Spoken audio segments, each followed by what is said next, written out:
Assalamualaikum warahmatullahi wabarakatuh. Waalaikumsalam warahmatullahi wabarakatuh. Hamdan wa syukranillah wassalatu wassalamu ala rasulillah amma ba'du. Pertama-tama marilah kita panjatkan puja dan puji kehadirat Allah yang Maha Pengampun. Salawat dan salam semoga terlimpah curhatnya kepada Nabi kita yakni Nabi Muhammad Sallallahu Alaihi Wasallam.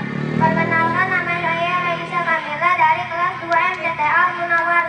Berdirinya saya di sini akan menjelaskan tawadu. Apa itu tawadu? Ada yang tahu tidak? Tawadu adalah rendah hati, maksudnya sifat kepada orang-orang yang mukmin. Allah Subhanahu wa taala berfirman, A'udzu billahi minasyaitonir rajim. Bismillahirrahmanirrahim. Wa fil jannati imani tabaqa minal mu'minin.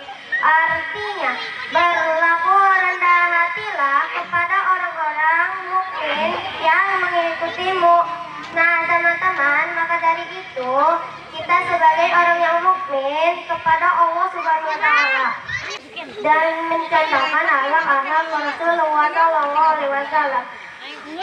Cukup sekian dari saya. Kurang lebihnya mohon maaf. Wassalamualaikum warahmatullahi wabarakatuh. Waalaikumsalam warahmatullahi wabarakatuh. Tepuk tangannya untuk Neng Raisa.